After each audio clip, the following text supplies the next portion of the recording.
November 10th, 1919. A boy is born in the village of Kuria, deep in the Altai region of Russia. He is the 17th of 19 children. His parents are peasants. His name is Mikhail Timofeyevich Kalashnikov. He will never attend an engineering school. He will never earn a university degree. He will spend his childhood in poverty, his teenage years doing manual labour, and his early adulthood bleeding in a ditch on the Eastern Front. He will design the most manufactured gun in the history of weaponry, an estimated 100 million produced by the start of the 21st century. The weapon carries his name. The year is in its title, the AK-47. In 1930, the Soviet government labels his father a kulak. The family's property is confiscated. His father and most of the family are deported to the village of Nizhnaya Mokhovaya in Tomsk Oblast, Siberia. His father loses everything. He dies shortly after arriving. Mikhail is 10 years old.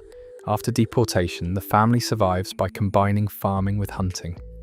Mikhail uses his father's rifle regularly throughout his teenage years.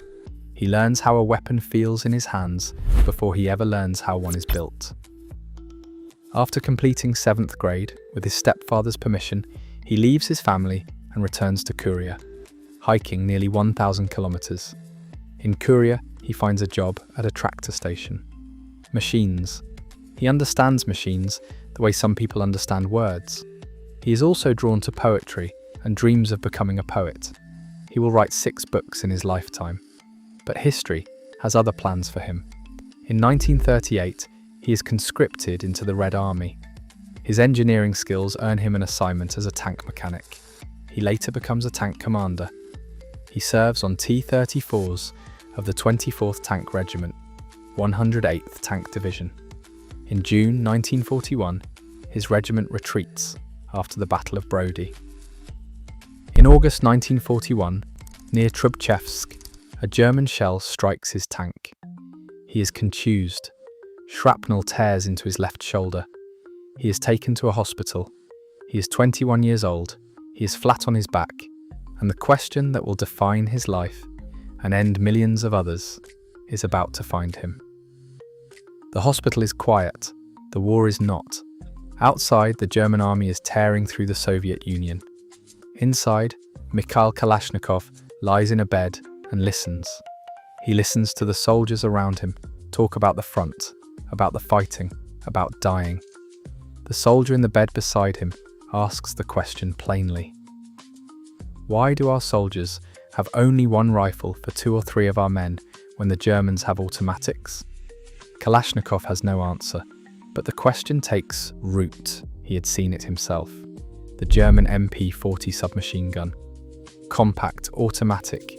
Soldiers who carried it fired in sustained bursts. Soviet soldiers worked a bolt handle between every single shot. 1 pull, 1 round, reload.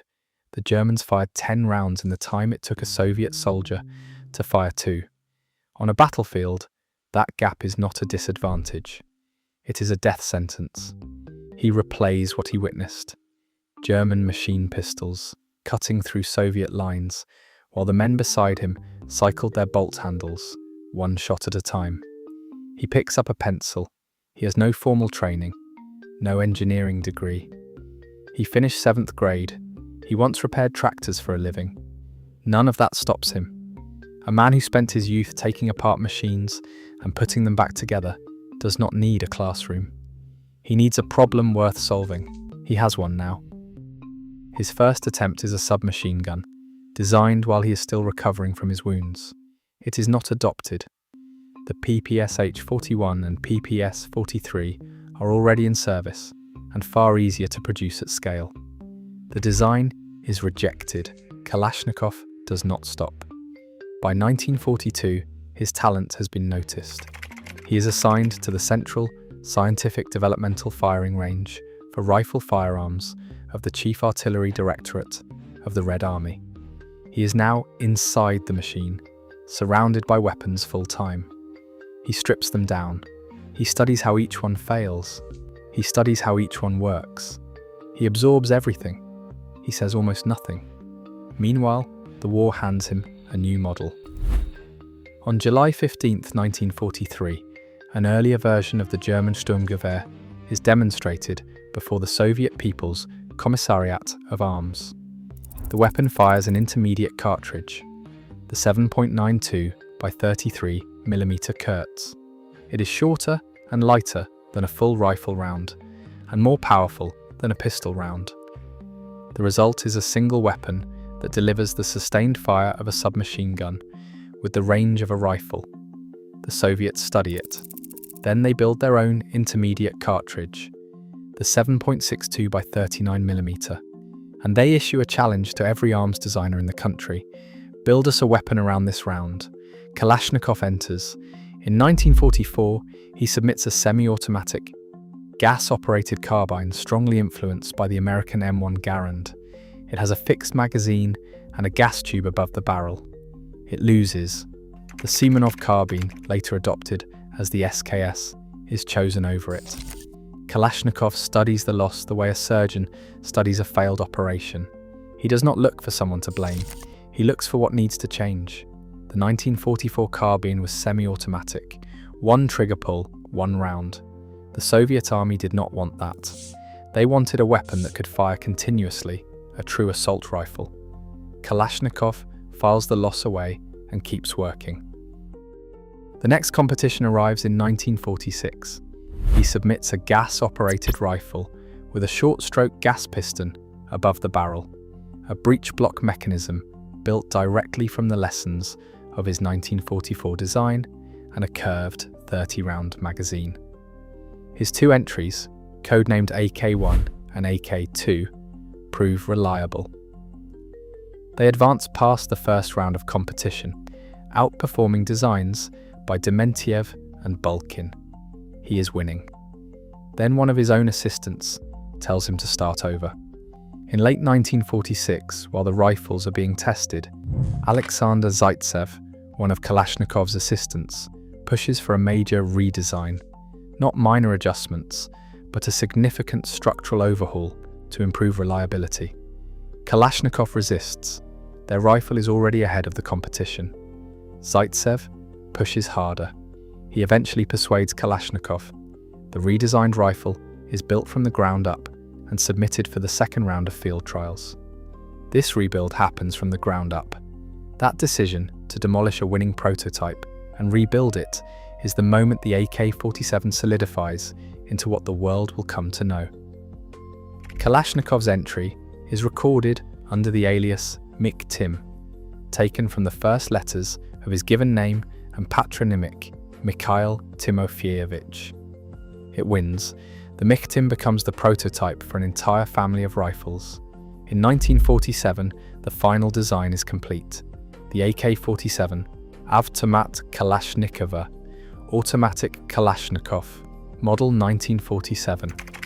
To get there, Kalashnikov competed directly against Vasily Degtyaryov and Georgy Shpagin, two of the most experienced weapons designers in the Soviet Union, men who had spent entire careers building guns. Both of them accept the superiority of Kalashnikov's design. A tractor mechanic from Siberia, he beats them both. Now look at what he built. The AK-47 fires a 7.62mm round at a muzzle velocity of 700 meters per second. Its cyclic firing rate is 600 rounds per minute. It fires in semi-automatic or fully automatic. It has 8 moving parts. A soldier can disassemble it, clean it, and reassemble it in the field, in darkness, in cold, with shaking hands. No specialized tools. No advanced training required. That is the design principle. Not complexity, not precision engineering that shatters under dirt and rain. Simplicity, brutality, function above everything. Other rifles of the era jam.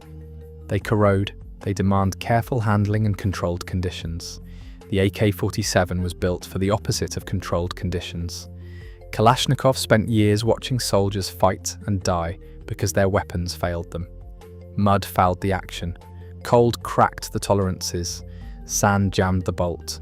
He built a rifle with loose tolerances on purpose, so debris could pass through instead of locking up the mechanism.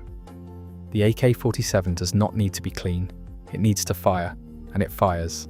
From the moment of its official adoption by the Soviet military in 1949, it was recognized as simple to operate, rugged, reliable under extreme conditions, and built for mass production. Mass production. Those two words carry more weight than almost anything else in this story. On January 10, 1948, the Trials Commission issued its final verdict. The Kalashnikov design was recommended for limited manufacture and field trials. Its two rivals failed. In March 1948, Kalashnikov was sent to Izhevsk to help write the technical documentation and organize production of the first experimental batch. In the shortest possible time, 1,500 rifles were manufactured. They passed every military test. The Soviet army adopted them. Izhevsk was chosen deliberately. It was the Soviet Union's center of weapons manufacturing, a closed city sealed from the outside world. What happens inside its factories stayed inside its factories. Kalashnikov would spend the rest of his working life there, embedded in a system that immediately began scaling his design far beyond anything he had sketched on that hospital paper. The Soviets put the AK-47 into production at multiple sites simultaneously. They licensed its manufacture to Cold War allies, including Poland, Bulgaria, China, Iraq, and North Korea. The rifle became the center of a socialist arms franchise. Its production and distribution were tied to centralized Soviet decisions and national strategic goals. Market forces had nothing to do with it. For years, photographs of the weapon were forbidden from public release. Troops issued the AK-47 carried it in special concealment bags. The Soviets knew exactly what they had built. The world did not know yet. But it is about to find out. A boy born to a family with nothing, deported to Siberia at 10 years old, a tank mechanic who taught himself to design weapons in a hospital bed. He lost the first competition, lost the second, tore apart a winning prototype and rebuilt it on the word of a subordinate. Then he produced the most replicated weapon in the history of warfare. 8 moving parts, that is all it took. 1949. The AK-47 becomes the standard issue rifle of the Soviet army. That is where most stories about a weapon would end. A country builds a gun. The country's soldiers carry it. Done. This story does not end there. It is just beginning. The Soviet Union does not just arm its own soldiers with the AK-47. It uses the rifle as a tool of foreign policy, a handshake made of steel. Every nation that aligns with Moscow gets access to the weapon. Some pay for it, many do not. During the Cold War, the Soviet Union and China supply AK-47s, sometimes free of charge, to pro-communist countries and groups. The Nicaraguan Sandinistas receive them. The Viet Cong receive them. The design spreads to 55 national armies. 55 armies. That number alone tells you everything about what the Cold War actually was. Not just a standoff between two superpowers. A global distribution network for the most reliable killing instrument ever mass-produced. Under Khrushchev, the Kremlin pushes its arms technology beyond its own satellite states. The Warsaw Pact's reach extends outward in ways that persist long after the alliance itself collapses. The rifle travels faster than ideology. It arrives in places before diplomats do. It outlasts the governments that sent it. Vietnam proves this. In the Vietnam War, the Viet Cong carry the AK-47 against American and South Vietnamese forces. Farmers armed with the rifle give the most technologically advanced military on Earth serious problems in the jungle. American soldiers take note. The US military is carrying the M14, a heavy, accurate rifle built for open field combat. The jungle is not open field combat. The M14 jams in humidity, and it is long and difficult to maneuver through dense vegetation. The United States responds by adopting Eugene Stoner's AR-15, modified into the M16. This is a dramatic military response. Think about what that means. The most powerful military in the world redesigns its standard issue rifle because of a weapon built by a self-taught Soviet sergeant. The AK-47 does not just arm one side of the Cold War, it reshapes the other side's weapons program entirely, and it keeps spreading. In the 1980s in El Salvador, communist guerrillas begin the conflict using leftover local weapons and whatever surplus they can scavenge. Then government forces start recovering something different: AK variants from North Korea, AK variants from East Germany, AK variants from Yugoslavia, ammunition traced back to Cuba. One rifle, 5 countries feeding it into a single civil war in Central America. The supply chain has no single point of failure because it has no single source. That is the AK-47's true strategic power. It does not belong to one country anymore. It belongs to the network. The Soviet model of exporting small arms to socialist nations around the world works. The AK has a worldwide network that can supply conflicts anywhere, because the number of governments producing and stockpiling the rifle is too large to cut off. The weapon floods the developing world. Governments arm their armies with it. When those governments fall, the rifles do not disappear. They pass to whoever is left standing: rebels, warlords, militias, criminals. Across the world, AK-47s and variants are smuggled and sold to governments, rebels, criminals, and civilians with little international oversight. In Somalia, Rwanda, Mozambique, Congo, and Ethiopia, AK-47s sell for between $30 and $125. $30? Less than a pair of shoes. That is the price of a weapon capable of firing 600 rounds per minute in some of the most volatile regions on Earth. According to a World Bank policy research paper published in 2010, of the estimated 500 million firearms in the world, more than 1/5 are based on Kalashnikov's design. 1/5 of every gun on the planet traces back to a sketch made in a Soviet hospital bed by a wounded tank mechanic who had never studied engineering. As of 2004, of the estimated 500 million firearms worldwide, approximately 100 million belong to the Kalashnikov family, 3/4 of which are AK-47s. Over 75 million Kalashnikovs and direct variants are in active circulation, produced by nearly 100 nations, one for every 70 people alive on Earth.